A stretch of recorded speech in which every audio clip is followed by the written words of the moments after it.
I am Michael Feldman. I am the spiritual leader of Temple B'nai Emet in Monterey Park, California, and this video is about the main features and goals of the piece of Jewish liturgy known as Kri'at Shema.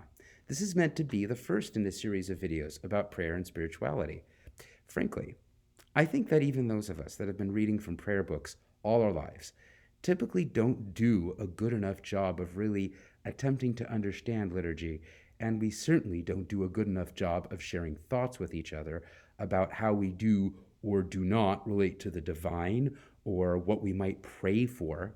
As such, I strongly encourage comments to these videos from viewers of every background, no matter your affiliation or knowledge, so that we can have a real discussion, not just about liturgical ins and outs, but also and especially about what various forms of prayer really mean to each of us. Speaking of those ins and outs, those of you that have access to a Siddur, i.e. a book of ordered Jewish liturgy, may want to pause and grab it, turning to the Kri'at Shema for reference, or you could click on an online version in the links below. Do not feel bad if you don't. I don't think it's essential for enjoying the video. It's your option. Remember, either way, no translation is perfect. This video is in many ways an overview, but my aim is not just to cover the basics, but also to tie in the key themes and importance of the liturgy in a way that I believe is underappreciated, even for those familiar with it. In fact, even the rabbinic moniker of this liturgy, Kri'at Shema, is worth exploring, including for many that know what it is. Kri'at Shema means recital or proclamation of the Shema. And some of you might wonder why I'm not translating the word Shema. Well, I could. It means hear or listen, but in this context, Shema is shorthand. It is the first word of the first of the three biblical paragraphs that comprise the liturgy. So Shema here actually refers to the content of all three paragraphs together. That said, the fact that we refer to this piece of liturgy as recital or a proclamation is telling. Though it is clearly liturgy, it is questionable whether one might truly call it a prayer. So why, one might ask, am I starting our exploration of Jewish liturgy with it? Well, the Kri'at Shema is undoubtedly one of the two most central components of formal Jewish liturgy. The other is generally referred to as the Amidah, which means the standing up, as opposed to Kri'at Shema, which does not require that posture. But it is the Amidah that is also simply referred to as Tefillah, which means prayer. The Amidah is psychologically intense, potentially full of yearning, and contains the essential petitionary prayer elements of praise, request, and thanks. It is the most traditional means of fulfilling what rabbis have long considered the general biblical obligation to pray. But it is not the only way. The first two paragraphs of the Shema, on the other hand, contain words indicating what we could understand and what has long traditionally been understood as a biblical mandate for the precise recital of those very words every morning and every evening. So the Kri'at Shema, at least traditionally as applied to about 2/3 of it, is the exclusive means of fulfilling a biblical obligation. That alone gives it a certain priority. And that is surely one of the main reasons why it is recited before the Amidah in the morning. And by the way, it appears overwhelmingly likely that the Kri'at Shema was once performed as an entirely self-contained piece of liturgy, with liturgy that included and surrounded the Amidah to be performed at a later time. But for centuries through now, the Amidah immediately follows Kri'at Shema and its surrounding blessings. That said, no matter your regard for these traditional, perhaps technical understandings, there is much more that really sets Kri'at Shema apart and gives us more emotionally resonant reasons to recite it before the Amidah, and in our case, to study it before the Amidah. The Shema explores and affirms truly fundamental aspects of the Jewish faith, and in some cases of other spiritual paths as well. These aspects of faith are in many ways prerequisites for our deepest prayers, as well as religiosity in our practical lives. If Kri'at Shema is indeed a prayer in its own right, then it is a prayer of affirmation. Perhaps it could also be called a set of mantras. The Oxford Dictionary, at least as currently cited by Google, derives from Sanskrit etymology that a mantra is a thought behind speech or action. And I certainly think that holds here. So, what are these fundamental aspects of faith, the themes of the Shema? The most traditional overarching theme of the first paragraph is Kabbalat ol Malchut Shamayim. This is typically translated as acceptance of the yoke of the kingdom of heaven. But I believe it far more accurate contextually and spiritually to translate it as acceptance of the yoke of, or submission to, divine government, as famous translator Marcus Jastrow has it. There are places where metaphors of royalty are explicitly used for God, but the Shema is not one of them. That first paragraph does not mandate any particular concept of what God does or what God is like. So what does the paragraph ask us? What did it adjure the ancient Israelites, and what do those of us that now take it to heart accept? Well, that we all collectively and each individually have a personal and exclusive relationship with God, that we must devote ourselves to God in the most holistic and wholehearted way. Most translate that we are to love God in that fashion, and that such concepts be a continually renewing feature of our words, personhood, or even personal effects, home, and intergenerational teachings. In all, whatever one's concept of the divine, it is upon us to accept and pass on its existence, and that embracing the divine is not for half measures or to turn on and off whenever we feel like it. It should be everything to us. This does not mean we cease our daily activities and live like hermit monks. On the contrary, we carry out our tasks and our relationships, all with a higher purpose in mind to the best of our abilities, and remind ourselves of our submission to and striving toward the divine at every reasonable opportunity. Still, that's a lot to absorb. So we'll explore much more on that in videos to come, when we can really take in the individual words of the paragraph, how they fit together, the special instructions regarding how we recite them, and how we reconcile our day-to-day lives and our own needs and desires with a sense of spiritual purpose. Heeding the words of the second paragraph is traditionally characterized as Kabbalat ol HaMitzvot, accepting the yoke of the commandments or instructions. This paragraph emphasizes not only our divinely oriented devotion, but also our divinely oriented service. It adds action to thought. The paragraph also clearly links consequences to our behaviors, at least in the collective, and especially regarding our survival on the land we are given.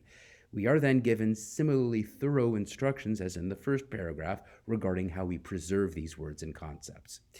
Many get a sense of, or even require an understanding of, divine karma from the second paragraph, reward and punishment, which can be a very challenging notion in a world that is often downright unfair, where the wicked might seemingly prosper and the innocent may suffer and die. And the wording regarding what happens if we fail to live up to our religious responsibility can be disturbingly negative in the text.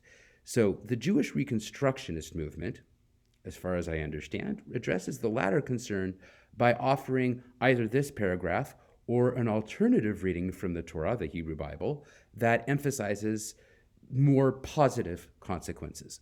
And the Jewish Reform movement has for a while dropped the second paragraph altogether. The Orthodox and conservative movements, however, keep the traditional liturgy intact. However you identify, I very strongly suggest at least studying the text. You might find a reasonable interpretation, even if you are Reform or you otherwise do not feel obligated to say it. And that is exactly what I intend to assist you with when I have a future video exploring this paragraph in depth. But whatever the interpretation, it is clear at a minimum that this paragraph adjures us to walk the walk in our concrete spiritual obligations and impresses upon us that following a divine path truly matters in the most substantial of ways.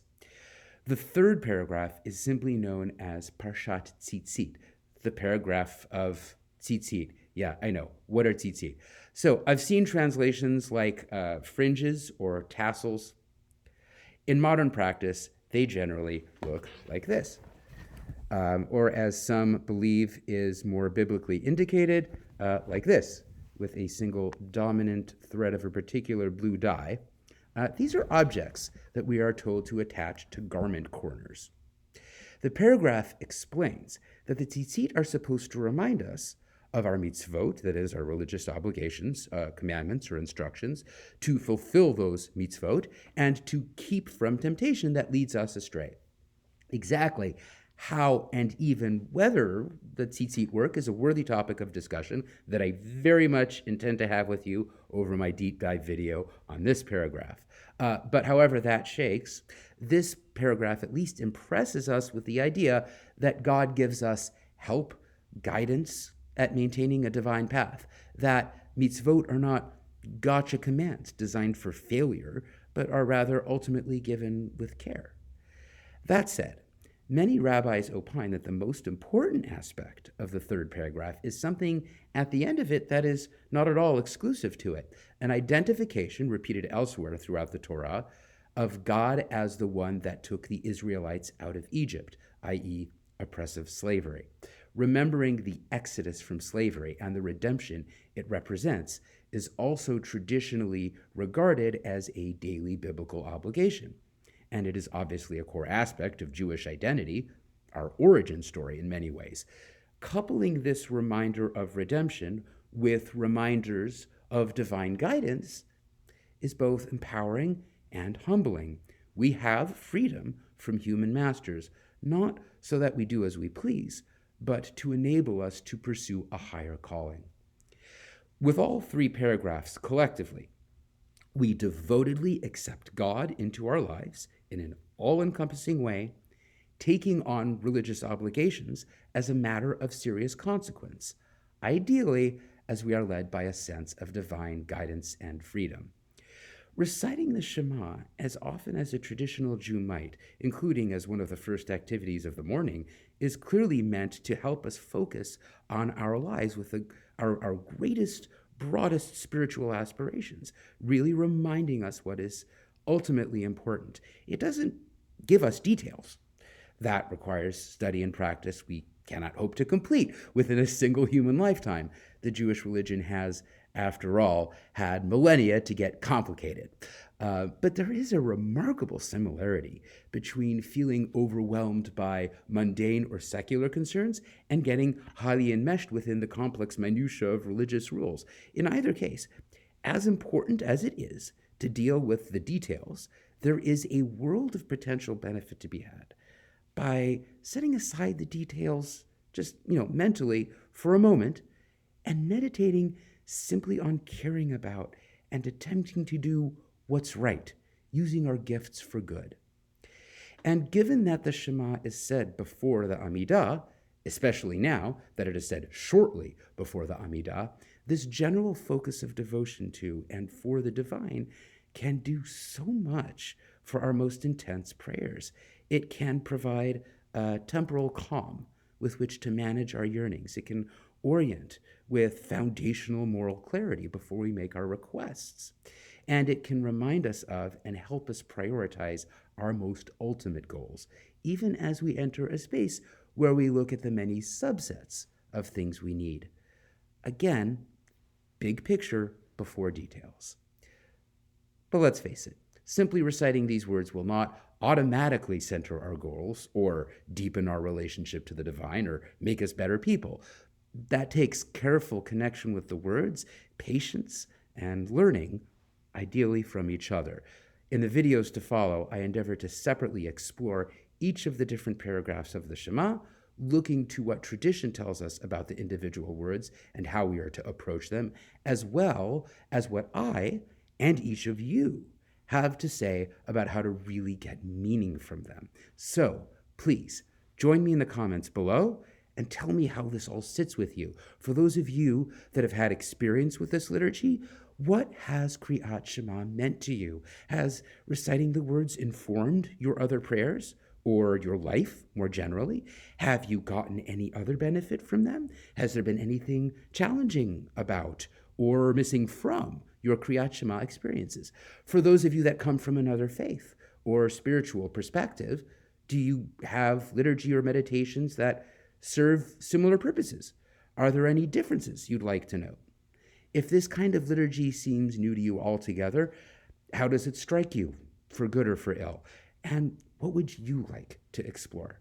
Be honest, be respectful, and if you want to encourage not just this channel, but this kind of spiritual content, please like and subscribe. I look forward to your comments and hope to see you in the next video.